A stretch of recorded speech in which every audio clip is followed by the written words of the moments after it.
unpleasant job to keep people reminding of time. But I think we have to really do something about time.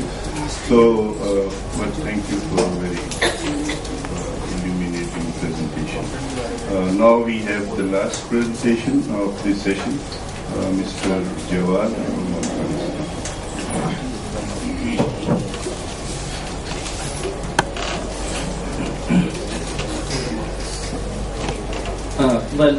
You know, Afghanistan is a multi-ethnic country where there is a majority and minorities. Yeah, before the current constitution, which is an enforcing law in the country, minorities had actually no rights in the country. Going back to 1880s,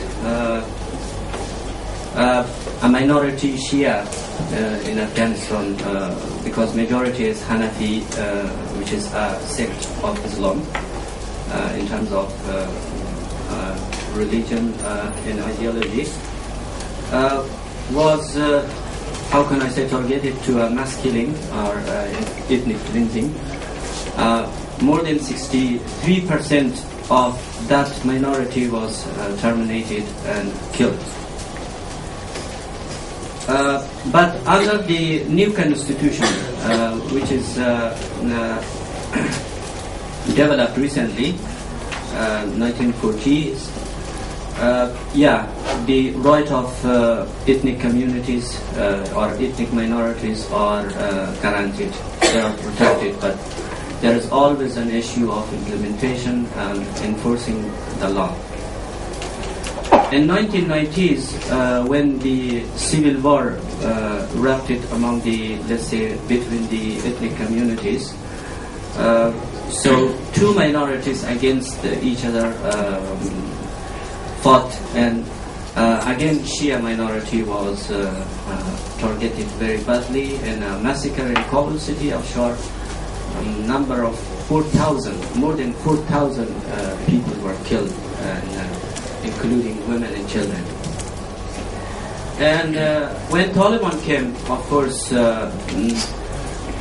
Taliban targeted many other ethnic communities in northern area, west, central highlands, and western part of the country. So, yeah, of course, there are different massacres, ethnic cleansing conducted in those parts of the country.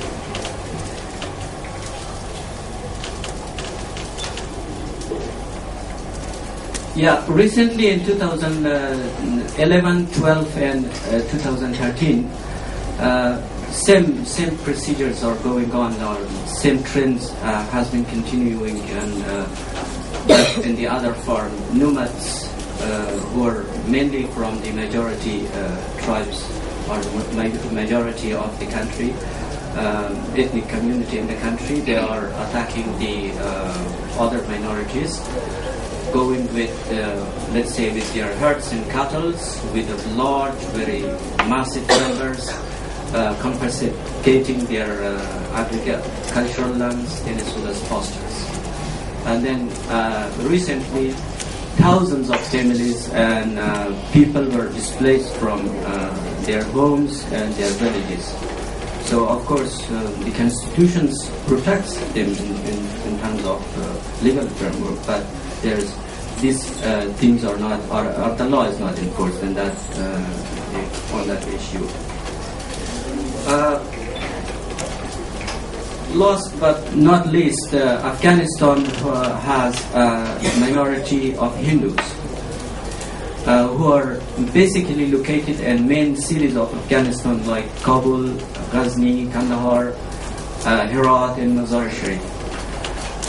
Hindus were specifically targeted in the time of Taliban, telling them to wear a kind of orange jacket in order to be easily recognized that he or she is a Hindu. And recently the warlords confiscated, during these 3 decades, their lands, their homes were confiscated, and actually this minority has no supporters. to, yeah, of course, in the eyes of law they are protected, but they do not have any lawyers or any supporters in the country.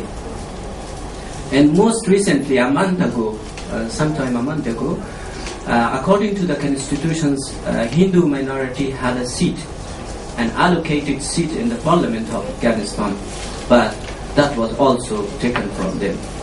Although there were some gatherings by Hindu community in Afghanistan in order to defend their rights, but I don't know what will happen.